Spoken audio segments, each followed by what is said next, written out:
ہمارے ذہن میں یہ فکر پہلے سے موجود ہے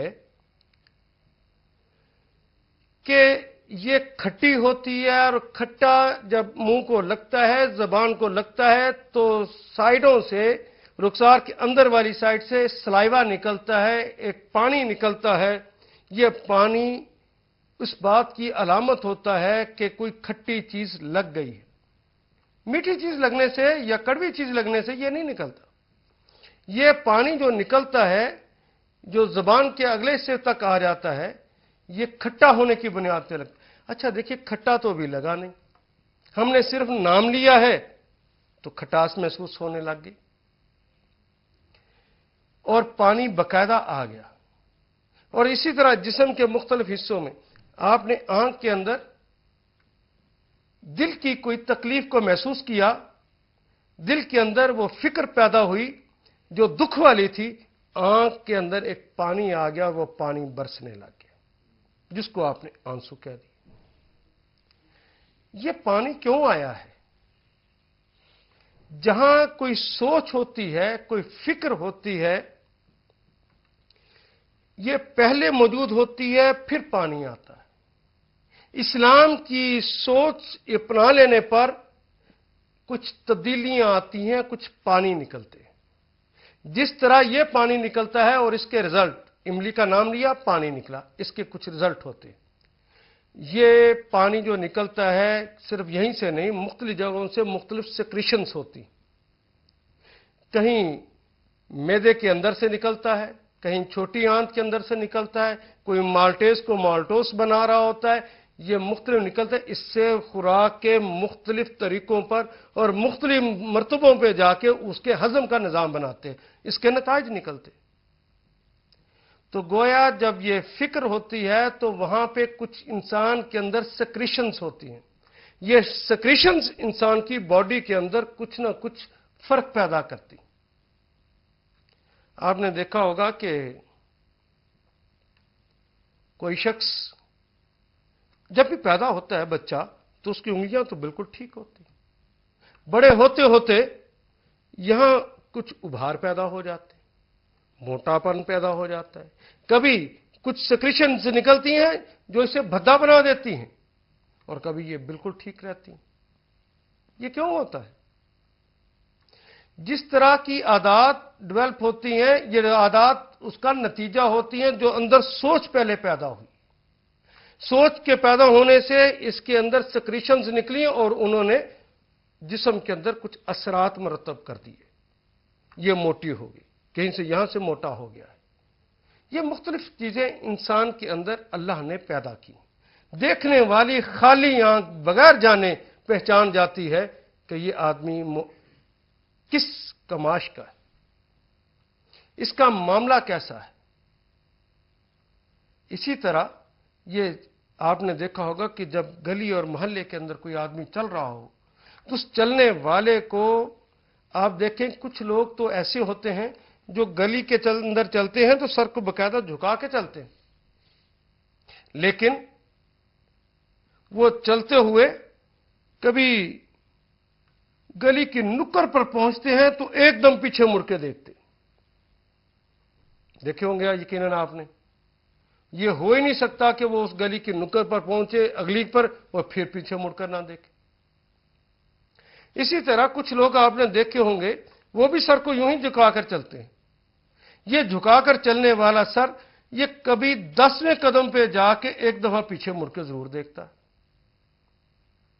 وہ کبھی دائیں دیکھے گا، کبھی بائیں دیکھے گا، پھر چلے گا۔ یہ جو پہلا آدمی میں نے آپ کو بتایا، یہ بڑا سازشی انسان ہے، یہ سازش کرتا ہے اور اس کی سازش عموماً کامیاب ہو جاتی ہے، لیکن یہ کسی پہ اعتماد نہیں کرتا، اس کو کسی پہ اعتماد ہوتا ہی نہیں ہے، اور عموماً لوگ بھی اس پر اعتماد نہیں کرتے، یہ ایسا ہی ہوتا ہے۔ اور وہ جو دوسرا میں نے بتایا ہے کہ وہ آدمی جو کہ 10ویں قدم پہ آتا ہے، اس کے اندر ساتھ اشتعال بھی پایا جاتا ہے، یہ مشتعل بھی ہو جاتا ہے، اور عموماً اپنی سازشوں میں کامیاب نہیں ہوتا اپنے اشتعال کی وجہ سے، غصے میں آتا ہے اور اپنے ہی پلاننگ کو خراب کر لیتا ہے۔ ہے یہ بھی وہی صفت کا انسان، ساتھی انسان ہے، لیکن ساتھ اشتعال پسند ہے۔ کچھ لوگوں کو آپ نے دیکھا کہ وہ چلتے ہوئے دائیں بائیں بھی جھولتے ہیں، حتیٰ کہ ہماری زبان میں ایک محاورہ بن گیا ہے، ہم چوڑے بازار سوڑے، اس طرح چوڑے ہو کر چلتے ہیں۔ اور کچھ لوگوں کو آپ نے دیکھا ہوگا وہ گردن بھی جھکا کر چلتے ہیں اور اپنے کندھوں کو اوپر تھوڑا سا اٹھایا ہوتا ہے۔ یہ جو دائیں بائیں جھول کر چلتا ہے، یہ اپنی طاقت کے زوم میں، اپنی طاقت کی بنیاد پر لوگوں کو ڈھا دینا چاہتا ہے۔ یہ غرور اور تکبر کا مارا ہوا انسان، جسم اتنا بھاری نہ بھی ہو تب بھی وہ دائیں بائیں جھول کر چلتا ہے، بازوؤں کو پھیلا کر چلتا ہے، ہمارے علاوہ اور کوئی بھی نہیں۔ یہ اس کے اندر کی سیکریشنز نے اس کی عادت ڈیولپ کر دی۔ کچھ لوگوں کو آپ نے دیکھا ہوگا، جس کا میں نے بتایا کہ وہ اپنے کندھوں کو بھی اٹھا کر چلتے ہیں، سر کو بھی جھکا کر چلتے ہیں، اور پاؤں کے اندر جب چل رہے ہوتے ہیں تو زمین کے اندر پاؤں کو گھسیٹتے ہوئے چلتے ہیں۔ ان کی باقاعدہ آواز آتی چلنے، بڑے دبو قسم کے لوگ ہوتے، ہر قوت کے سامنے جھک جاتے ہیں۔ یہ کھڑے ہونے کا فن سے واقف کار ہی نہیں ہوتے، عزت اور وقار ان کے پاس ہی نہیں ہوتا، بس جس نے جو کہا طاقت کی بنیاد پر کہا تو فوراً مان گئے۔ اس طرح کے لوگ ہوتے۔ کسی کا آپ نے دیکھا ہوگا جوتی کے نیچے سے دائیں سے گھس جاتا ہے، کسی کا بائیں سے گھستا ہے، کسی کا صرف انگوٹھے کے نیچے سے گھستا ہے اور کسی کا انگلیوں کے نیچے سے گھستا ہے۔ یہ ساری کچھ سیکریشنز ہیں جو اندر سے نکلتی ہیں اور انسان کے چلنے کے انداز میں فرق پیدا کر دیتی۔ اور ایک چال محمد رسول اللہ صلی اللہ علیہ وسلم کی بھی ہے۔ میرے ماں باپ آپ پہ قربان، امام قرطبی نے اور شمائل ترمذی نے ان کے چلنے کا جو انداز لکھا ہے، ذرا وہ بھی ملاحظہ کیجیے۔ نبی محترم صلی اللہ علیہ وسلم کے سیرت نگاروں نے جو بتایا ہے کہ میرے آقا کس طرح چلتے تھے، آپ اس طرح چلتے جس طرح کوئی بلندی سے ڈھلوان پہ چل رہا ہوتا۔ جو کوئی بلندی سے ڈھلوان پہ چلتا ہے وہ آہستہ چلتا ہے یا قدرے تیز ہوتا ہے؟ اس میں قدرے تیزی آ جاتی ہے۔ اور جب وہ کوئی اوپر سے نیچے آ رہا ہوتا ہے، ڈھلوان پہ چل رہا ہوتا ہے، تو جہاں چاہے قدم رکھ دیتا ہے یا سوچ سمجھ کے قدم رکھتا ہے۔ یہ چال بڑی احتیاط والی چال ہوتی ہے، قدرے تیزی بھی ہوتی ہے، لیکن اس کے اندر وہ پاؤں بڑی سوچ سمجھ کے رکھتے ہیں، کیونکہ ڈھلوان ہے، گر جانے کا خطرہ ہے، اس کے اندر احتیاط بڑی ہوتی اور سوچ سمجھ کے وہ قدم اٹھاتے ہیں۔ اور جب قدم اٹھاتے ہیں تو پاؤں کو اچھی طرح جما لیتے ہیں، جب تک وہ پاؤں کو اچھی طرح جما نہ لے اگلا قدم نہیں اٹھایا جاتا، اور پاؤں کو جمائے بغیر اگلا قدم اٹھا لیا جائے تو ڈھلوان سے انسان نیچے گر پڑتا ہے۔ گویا پاؤں کے اندر ثبات آ جاتا ہے، استقامت آ جاتی ہے، اور پھر وہ اگلا پاؤں اٹھاتے ہیں۔ ایسی چال امام قرطبی نے لکھا ہے کہ یہ اللہ کے شیروں کی چال ہوتی ہے، جن کے اندر اقدام کرنے کا حوصلہ ہوتا ہے۔ یہ وہ لوگ ہوتے ہیں جن کے اندر فیصلے کی قوت اعلیٰ درجے کی ہوتی ہے۔ یہ وہ لوگ ہوتے ہیں جن کے اندر احتیاط کے سارے پہلوؤں کو ملحوظ خاطر رکھنا زندگی کا حصہ بن جاتا ہے۔